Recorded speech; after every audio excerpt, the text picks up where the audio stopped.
confusing. You just need to toy around with it a little bit. Like if I turn this, as you can see, it turns the upper bones. It's not an issue, but it could confuse you a little bit. Just play around with it. Don't get frustrated. Just take your time. It's all about just lining it up as close as you can to the pose that the model's in.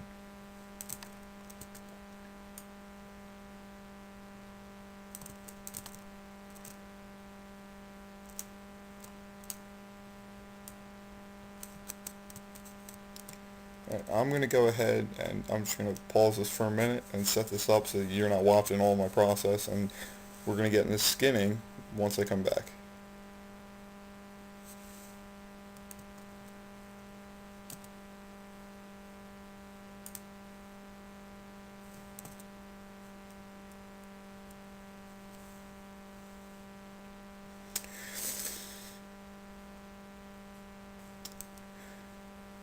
Okay, so I've gone ahead and just roughly set up this bone structure for this character using the biped, and as you can see, there's certain things, like I went ahead and moved the neck up a little bit because it's going to pivot at the top of the armor, not at the top of the where we have this chest bone set up right now.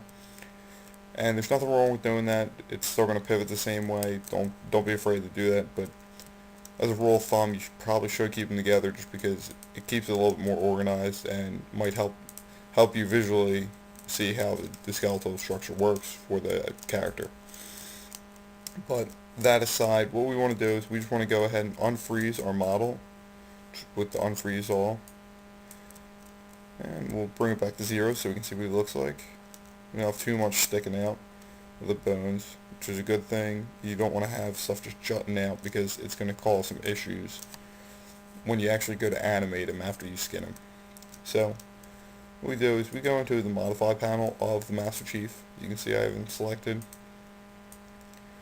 And what we want to do is just slide down and select the skin modifier. And once we have that selected, as you can see, we have this edit envelopes.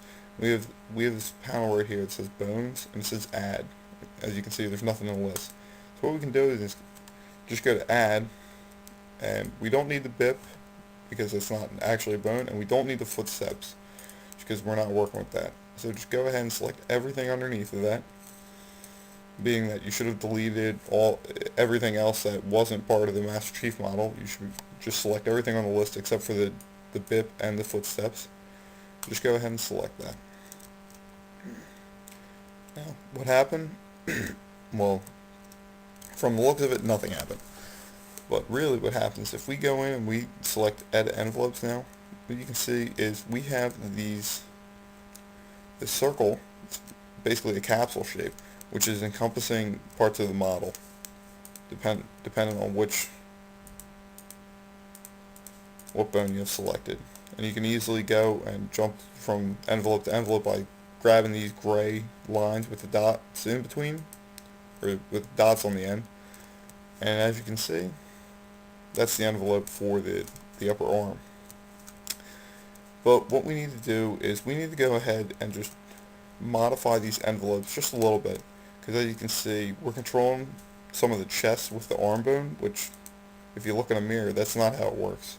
So go ahead and select local up here, so that you're going to be moving the envelopes on the local, and the only part of the envelope you can actually work with is this little pink point. You have two on both ends. Well, the pink one's the one you have selected, but that point, and then you can drag these just like that, the outer circle, and that's going to create some fall off depending on how far they are from each other. But what we want to do right now is just back that away from the chest a little bit. As you can see, sometimes it doesn't even affect anything, but it's not even going to be an issue, because what you do after this is you bake the vertices, and then you just paint the weight of what bone should be controlling what part of the body. So you really just need to go through roughly and just try and fix these so that they're encompassing, like we want this to be part of the leg. So it's now grabbing all of the leg. And the helmet, we got the helmet, should only be controlling the head. So what we can do, just take these outer circles and just bring them down so that they don't have so much control over the chest piece, which will save you some trouble when you actually go in and start painting the weights. But don't waste too much time on that, because you'll just give yourself a headache trying to perfect it. And I would say give it a couple more minutes, just go through each bone on one side of the body and make sure it fits fairly well.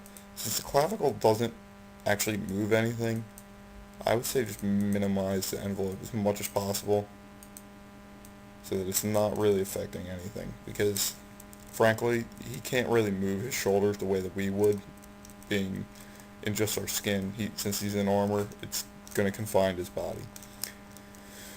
So as you can see, I'm only working on the left side of the body. The reason for this is because when you do paint your weights, you just mirror one side of the body to the other. So keep that in mind as you're setting up envelopes, that you don't really need to go through and set up everything. But it is smart to go through and make sure you're not grabbing the other side of the body, because that will cause some issues for you when you go to mirror. So as you can see, I just made sure it's not controlling anything anymore. Toe's not even controlling anything. I made the bone so small. But so far, he looks pretty good. This looks like we can work with this.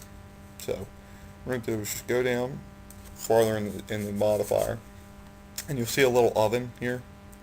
What you do is just click that, and that bakes the vertices, meaning it tells the skin modifier what vertices, what the weight is of each of them. Now I'm just going to go ahead and explain what the weight, how the weights work. As you can see, we have a couple different colors. Red is the most intense color of the weight, meaning it's 100% controlled by that bone that's selected, and blue is the weakest, meaning it has some control, but it's not going to affect it anywhere near as strong as red or yellow. Yellow's in the middle ground. You'll get greens also. Greens are fairly weak. Now, and if you have grays mean it's not being affected at all. So what you can do is just go to paint weights, and we'll start with the helmet. The helmet is always the easiest thing to do, just because it's the most understandable as far as geometry goes. And if you click on these little dots right here, it will open up your painter options. This max size is the size of the brush. Just bring it down, because what you'll start to notice is you'll start grabbing stuff that you don't want to be getting at. Now, like I said before, we only want to work on one side of the body, so I'm going to work on his right side, not our left, his right. So, or our left and his right. And I'm just going to hold down the Alt key, and what that's going to do is that's going to cancel out the weights. So we don't want this shoulder being controlled at all by the head. And what you'll see sometimes is you can't actually tell it not to be controlled. So what you might need to do is go into the actual chest piece, give it control of these areas, and then go back and into the head and make sure it's not controlling.